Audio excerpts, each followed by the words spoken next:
It is the most played derby in the top division, and tonight Liverpool face Everton for the 205th time in the league and the 239th time in all competitions. This one, though, is like none before it, as Rafa Benitez makes history by becoming the first man to take charge of both sides of this rivalry. And he needs a win as well, doesn't he? The Blues are without victory in their last 7, losing 5 of those matches. All the action gets underway tonight at Goodison Park at 8:15. Yeah, a warm welcome along to our Matchday live preview presented tonight by Standard Chartered. We will, of course, be building up to tonight's game in the company of Gary Gillespie and Jason McAteer very shortly. First, though, to the really sad news which broke yesterday, and Liverpool are mourning legendary former player Ray Kennedy, who's passed away at the age of 70. Kennedy made 393 appearances for the Reds between 1974 and 1981, scoring 72 goals in that time. He also won a whole host of honours during his time at the club, including 5 First Division titles, 3 European Cups, the UEFA Cup, the League Cup and the UEFA Super Cup as well. Kennedy also has, of course, legendary status at Arsenal too, where he played before he arrived at Anfield, and had spells as well at Swansea and Hartlepool after leaving Merseyside. The latter period of his career, and indeed really the rest of his life, was sadly affected by Parkinson's disease. And it is a warm welcome to Gary and Jason, and sad news to start the show, Gary. Another legend has left us. Yeah, we seem to be referring to it quite a bit on this this programme. I think it's very sad. He had a long tedious battle with Parkinson's, I think from the age of about 36, I think it was. I never played with Ray. He'd left the football club before I arrived. I did play against him on a couple of occasions. He played in that great side, the 78-79 side, who I probably think has been the best Liverpool side that I've seen, and it was outstanding. And when you look back at his row of honours, I mean, it's baffling. I mean, think 5 league championships. I mean, people would, you know, that's just unbelievable, isn't it? And then he won the double at Arsenal as well before he even came to our football club. Probably an underrated kind of player. You look at him and the style that he has, where would he fit into modern day football?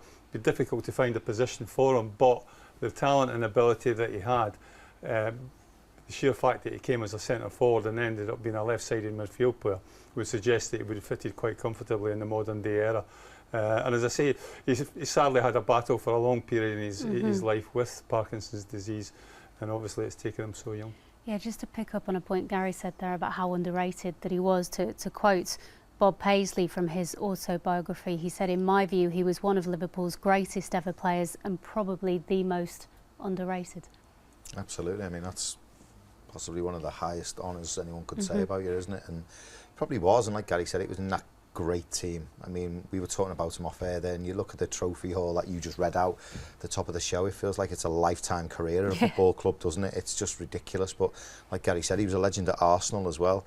Really cultured, left-sider, left foot, lefties always look great as well, don't they? They always look like the stylish, don't they? And he carried that. And he was one of my favourite players in the team, with likes of McDermott and Thompson. And you know, it's sad. Gary's right. We seem to be talking about this far too frequently, and you know, seeing the lads, you know, pass away is extremely difficult. And I always wanted to meet him, to be honest, and never got the chance because, like Gary said, when it happened to him, catching Parkinson's, he was so young. He kind of drifted into the background, didn't he? And you never seen him at the ground. He never come. You know, a lot of the lads, you know, they come to the games, and you know, for me, I'm lucky enough to meet them and become friends with them and stuff, and it's great. But Ray, I never remember Ray ever coming to the ground or never been able to get the opportunity to meet him, which is sad, really.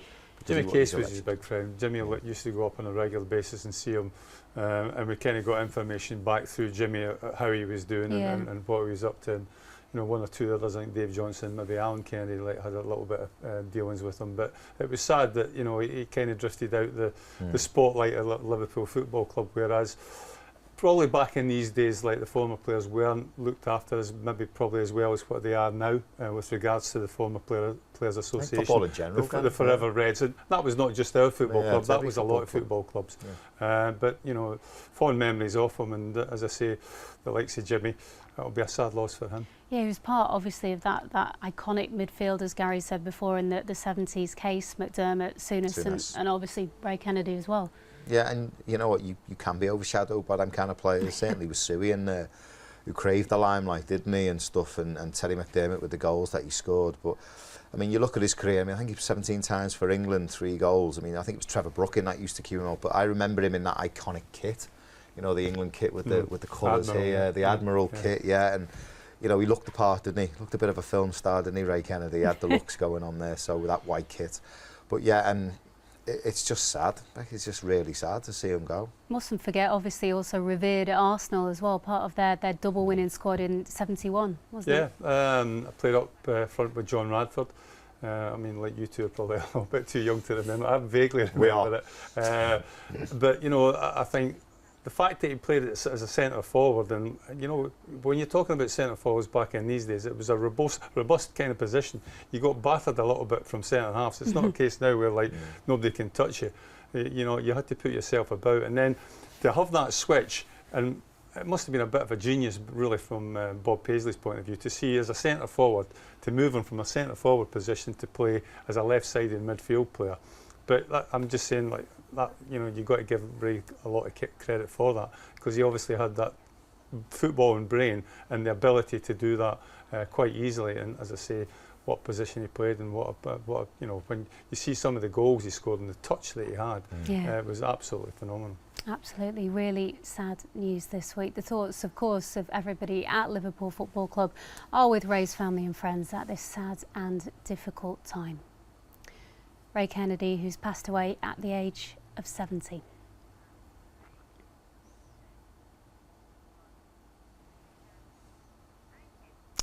So we move on to tonight's game now, and it is a big Merseyside derby for both sides for quite different reasons. We can cross live to Goodison Park now and hear from Mark Benstead.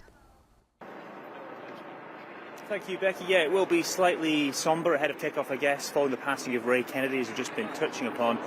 His passing will be marked before the match, along with former Evertonian Cliff Marshall, the first black player to play for the Toffees first team. He passed away last week. There'll be a minute of applause before kick-off to remember both men before proceedings get underway.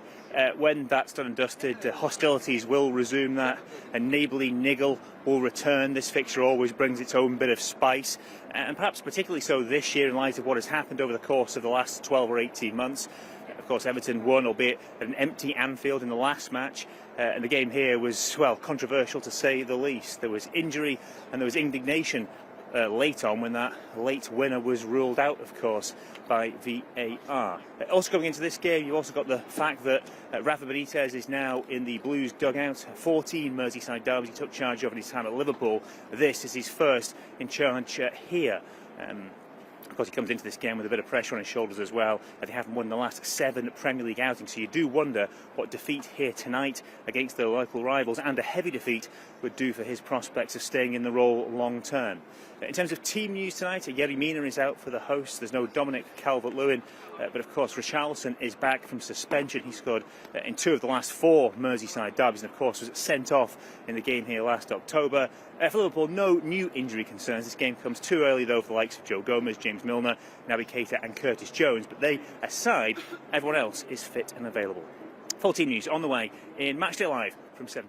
Yeah, a well wrapped up Mark Benstead at a chilly looking Goodison Park tonight. Rafa, as we say, making history tonight. Going to be strange seeing him in the dugout at Goodison, Jace? It will be strange, yeah, but under these circumstances more so. What circumstances are they? Well, he's probably a couple of games away from getting the tin tack, to be honest. And we don't want to see that, because we hold him with so much affection, don't we, here at Liverpool, for what he did for our club. I mean, it's a debate, isn't it, that when, you know, through the summer, should he have gone there, is he the right manager?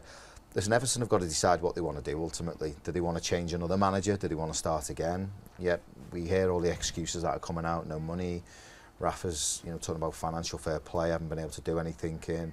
Recruitment has been pretty poor with like Rondon coming in. Just, but it is what it is. But they've got to decide whether they want a long-term project, and Rafa's the man. And if not, results are suggesting now that they need to change and things need to be different. You think he's under that much pressure? Well, 1 win in 10. He's got the derby now. He's got a lot of tough games coming up. Yeah, I know. Yeah, but I mean, the vibes I get from like the Everton supporters that I know don't seem to be. No, I'm talking, calling for his head if he loses this. Or. I'm not talking from the fans' point of view. I think first of all he had to win them over. I think because of the Liverpool connection, and I think with the 4 out of 5 games he won opening the season, I think that went a long way to everyone going, oh, okay, we'll give him a chance.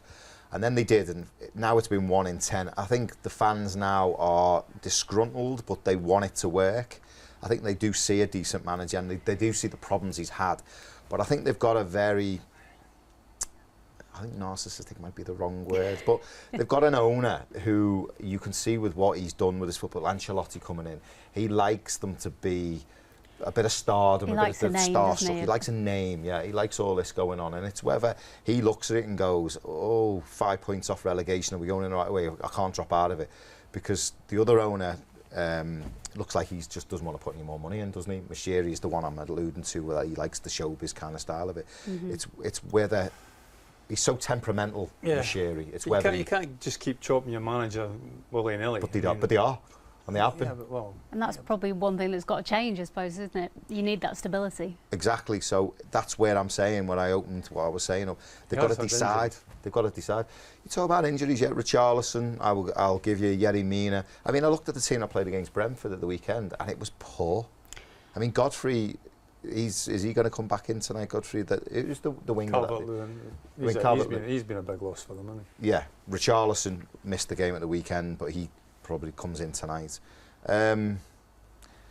It's just very difficult situation, tricky situation for Rafa. I mean, could any other manager out there at the moment do better with this current squad? Because he seems quite tied financially because of how much Everton have spent, obviously, in recent years, that they can't really buy that many players in January either. Well, to be honest with you, I didn't get the appointment in the first place. I didn't understand like Everton appointing Rafa.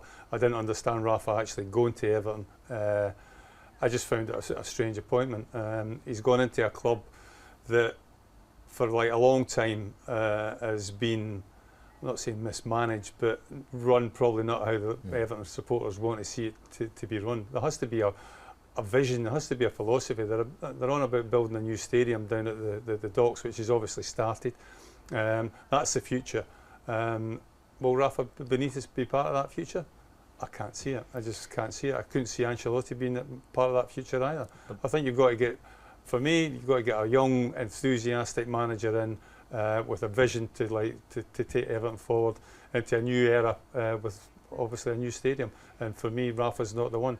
He's done it at every club he's been at. He's complained about like the lack of funds. How long will it be before he falls out with the board? What he does do really well, he gets the supporters on his side, plays the hard done by, and and does that. But I agree with you there. I think they're poor at this moment in time, and if Liverpool go about their business how we know they can go about their business, I fear for Everton tonight. I honestly do. I think I totally agree with you there. You look at the stadium; it's a £500 million project. Then they probably need a good 200 million invested in the team. That's 700 million. Their owners are probably looking at that. Is Rafa the right man to manage that? Because he's not going to be given the 200 million to rebuild it. Rafa's the kind of manager that you think would go into a football club where it's kind of, the tools are there. Like you can see him going into Manchester United, the tools are there and maybe turning it around. Yeah. But Everton, the project that Everton is, I agree with Gary. I don't think it was the right appointment.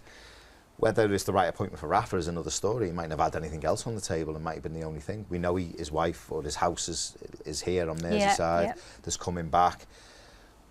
But I do look at that from Rafa's point of view and go, you're going to taint your Liverpool reputation. Because a lot of Liverpool fans looked at it and went, oh, like what you doing, Rafa?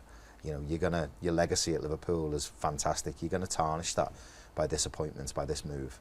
But he's gone for it, and maybe maybe it was a football decision, who knows. Rafa obviously wasn't in charge back in February, Gary, when Everton did win 2-0 at Anfield. I think that was a run of 23 derbies without a win for the Blues, but circumstances very different this time round. Obviously there were no fans, Liverpool in a very difficult run of form at that time as well. Well, I think the 3 games that we played against Everton with no crowds, I think we drew 2 and obviously lost 1, and you know the record was fantastic against them, but I just think you know, we talked about it and Jason's made talked about it, alluded to it on like many's an occasion, the fact that the pandemic, it was a strange kind of old thing, wasn't it? Like nobody had experienced it ever before, and you know, some clubs, and Everton probably being one, I think thrived a little bit because there was no pressure on their players. I think Manchester United were another club that kind of got the best out of like their players because there was no pressure on them when they played in any game because there was no fans. You know, some clubs like Liverpool, I think they have a squad of players, and certainly the starting 11, that thrive on that like atmosphere, that pressure. Whereas I think Everton kind of buckle under that sort of pressure. I think Man United players buckle under that sort of pressure. So that might be the reason why they obviously got the win. You know, it's a derby. You're going into this game, you're looking at it, I'm certainly looking at it, I'm thinking Liverpool, there's no way Liverpool can lose. And if they turn on the style, it could be a cricket score against Everton. That's how bad it is at Everton at this moment in time. But in saying that, it's a derby. Anything can happen. And you're never quite sure what can happen. We shall see. Nobody knows, of course, that derby feeling better than Trent Alexander-Arnold, who grew up watching them as a fan before playing his own part in these fixtures, and he knows what the atmosphere will be like and what is required from the Reds to get all 3 points tonight. It's always a heated battle, always. You know, it means a lot to the people of the city, to both sets of supporters. It's bragging rights. So it's always an important game, always. They suffered a defeat that they probably won't be too happy with on the weekend. So yeah, they'll probably have a little bit more extra motivation to bounce back and want to do in front of the home fans. But that's football. Every team has them as that little bit of motivation. You know, we are a top team, so every team wants to beat us. But I'm also sure that they'll also be worried about what we can do going the other way. The form that the front 3 are in at the minute is frightening. Goals and the way that they're contributing and linking up together, and the way the team's gelling at the minute is looking very good for us. And I'm sure they'll be watching our analysis with a little bit of fear in them. We know that it's going to be a loud one, a hostile one for us going there tomorrow, but it's for us it's 90 minutes of football. It's what we do. Try and win the game, and you know, you strip back all the rivalry and the local derby away from it. It's still 90 minutes of football, and we've got a job to do out there tomorrow. And that is it from Gary, Jason and myself for the moment. More from the lads and more from Trent too in our Matchday live coverage tonight. The build-up begins at 7:15 on both LFC TV and LFC TV Go as well as Trent. We'll also hear from both managers before kick-off, and there's live audio commentary of all the action from 8:15 with Steve Hunter and Jay Spearing as well.